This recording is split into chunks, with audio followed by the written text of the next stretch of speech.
Oui, bonjour. Merci pour les organisateurs pour ce bel événement. Moi, aujourd'hui, je vais vous parler de ce qui s'est fait en matière d'intégration dans les dernières années. Le sous-titre de ma présentation, c'est une offre de services personnalisée disponible dans toutes les régions.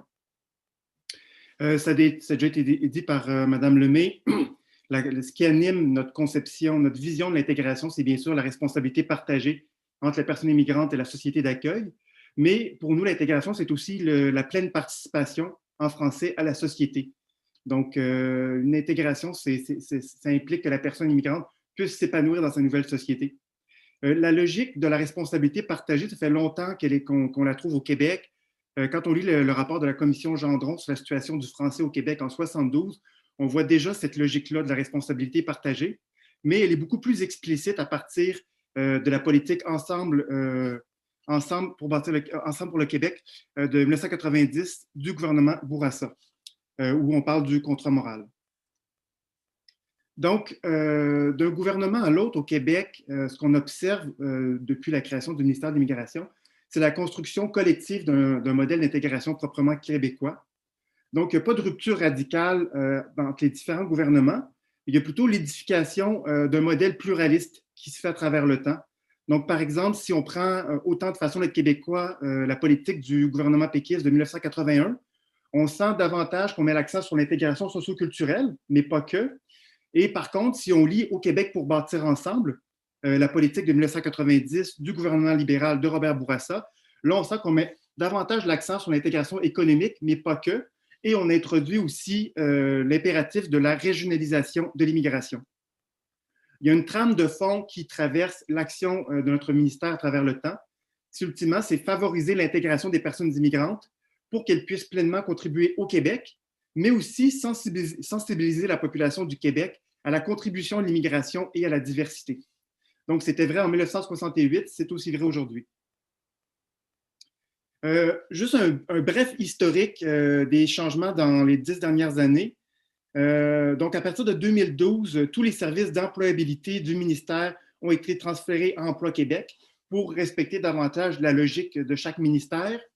En 2014, il y a eu la fermeture de l'ensemble des directions régionales du ministère.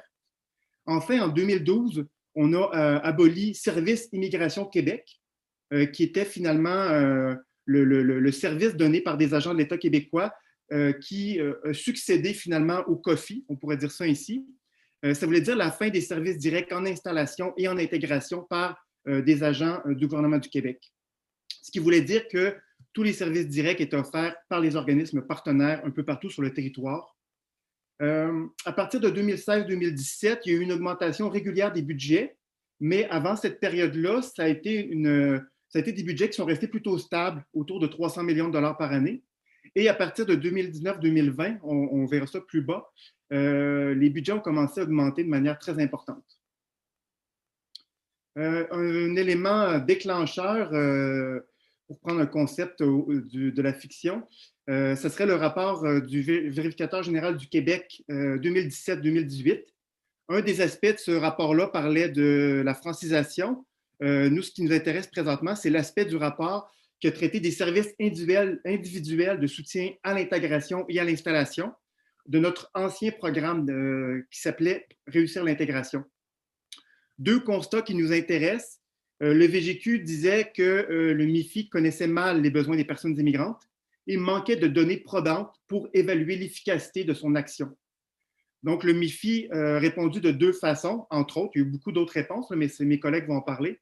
En créant Accompagnement Québec au mois d'août 2019, j'y reviendrai plus loin, et en créant un nouveau programme d'intégration, le programme d'accompagnement et de soutien à l'intégration en janvier 2020. Je vais aussi y revenir plus loin. Deux des objectifs visés par cette réponse-là, c'est justement de mieux connaître les besoins évolutifs des personnes immigrantes, mais aussi leur parcours. Ils n'ont pas les mêmes parcours, puis ils n'ont pas les mêmes besoins en termes de services et d'informations au même moment.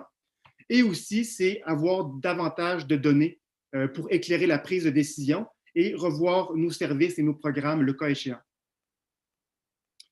Donc, depuis 2018, notre ministère a changé de nom, comme vous le savez. Maintenant, c'est l'immigration, la francisation et l'intégration. Donc, notre ministère met l'accent sur deux des éléments qui avaient été soulignés par le rapport du VGQ.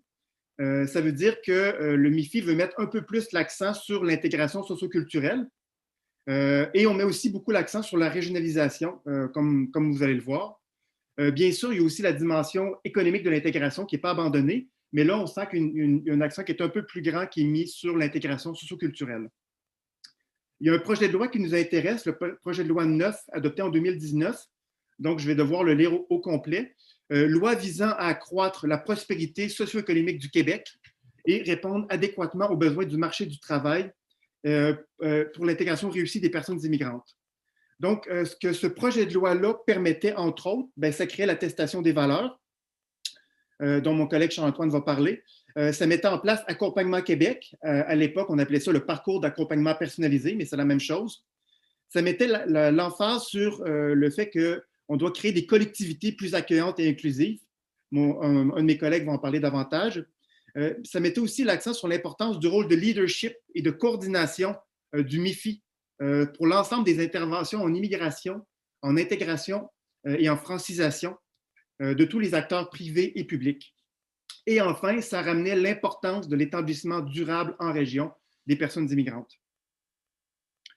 On parle d'approche personnalisée et de déploiement régional. Donc, rapidement, on voit que les budgets ont augmenté de façon extrêmement importante, de 306 millions en 2017-2018. On est maintenant en 2020-2021 à 535 millions. Donc, le MIFI se donne le moyen de ses ambitions. Déploiement régional, Madame Lemay l'a mentionné, on a créé des antennes régionales, on a créé des directions régionales, on a déployé des conseillers en immigration régionale partout sur le territoire, donc 61. Les conseillers en immigration régionale font le pont entre le ministère de l'Immigration et ses partenaires, notamment les entreprises dans les régions et les organismes communautaires un peu partout sur le territoire. Et aussi, on a déployé 81 agents d'aide à l'intégration qui offrent des services dans le cadre d'Accompagnement Québec, dont je vais parler plus loin, plus en profondeur. Et bien sûr, la création d'Accompagnement Québec, justement, c'est un service direct gouvernemental qui permet justement d'offrir un service personnalisé à chaque personne immigrante, mais aussi qui permet de bonifier les services pré-départ parce que c'est accessible dès l'étranger. Il y a aussi un autre fait notable, c'est qu'il y a un élargissement très important de la clientèle admissible. Maintenant, les étudiants internationaux, les travailleurs étrangers temporaires, ainsi que les immigrants arrivés depuis plus de 5 ans ont accès aux services offerts par le MIFI. Un des éléments qui est important dans la refonte de notre offre de services, c'est, la révision de la session Objectif Intégration, qui au préalable avait une dimension employabilité beaucoup plus importante. On a voulu plus se resserrer sur le champ de mission du ministère et on vise désormais surtout l'adaptation des personnes immigrantes à la société québécoise par une approche notamment interactive entre les participants et les intervenants qui donnent la session. Les trois parties importantes qui sont présentées dans cette session-là, c'est les valeurs démocratiques et les valeurs québécoises telles qu'exprimées par la Charte des droits et libertés de la personne du Québec, les codes culturels en emploi et le cadre légal du monde du travail. C'est une session de 24 heures qui se déroule sur une semaine. Les personnes qui la suivent ont droit à une allocation de participation de 188 $. Ça, c'est une nouveauté, cette offre, cette allocation, cet incitatif à la participation. Auparavant, seulement 9 organismes offraient la session. Maintenant, on est passé à 47 sur l'ensemble du territoire québécois. Et bien sûr, COVID oblige, depuis septembre, la session se donne en ligne. Et pour donner une idée de l'offre, pour l'instant, du 1er avril 2020 au 28 février 2021, c'est 1977 personnes immigrantes qui ont suivi la session. Un autre fondement important de la nouvelle offre de services en intégration, c'est notre nouveau programme, le programme d'accompagnement et de soutien à l'intégration, qui vise l'adaptation aux besoins évolutifs des personnes immigrantes.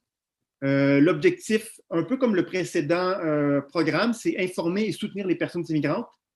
106 organismes partenaires partout sur le territoire du Québec sont financés pour offrir des services directs aux personnes immigrantes. 2 volets nous intéressent particulièrement. Le volet 1, justement, le service de soutien au parcours d'accompagnement personnalisé, donc Accompagnement Québec.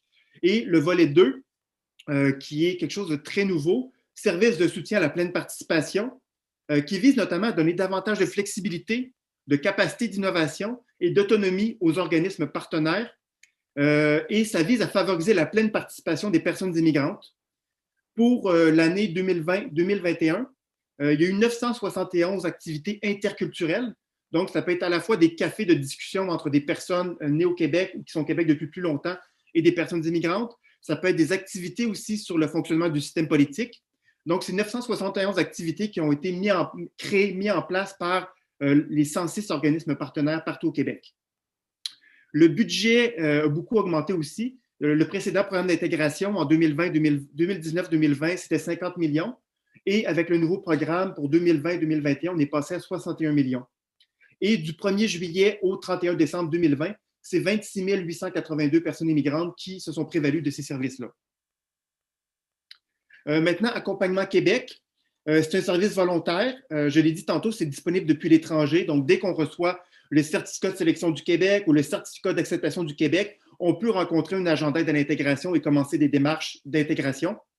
Le service est offert par des agents d'aide à l'intégration et qui, par la suite, va référer les personnes immigrantes, notamment vers les intervenants en organisme. C'est offert dans toutes les régions du Québec et depuis l'étranger, bien sûr. Ça vise quelques objectifs. Donc, offrir un accompagnement personnalisé et suivi aux personnes immigrantes dans toutes leurs démarches d'intégration, mieux les informer et les orienter sur les services qui sont disponibles pour elles et qui pourraient avoir de besoin. C'est aussi de mieux connaître les besoins des personnes immigrantes pour mieux les aider et raffiner nos programmes. C'est aussi effectuer un travail de coordination entre les différents organismes et les ministères partenaires qui offrent des services aux personnes immigrantes. Enfin, on veut faciliter et accélérer les démarches d'immigration, d'intégration des personnes immigrantes. Donc, s'ils ont des écueils dans leur démarche, on veut le savoir pour les relancer et les aider.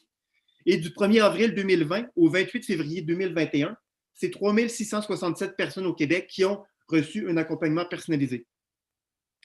Un petit graphique ici qui voit un peu le schéma temporel de l'approche d'Accompagnement Québec.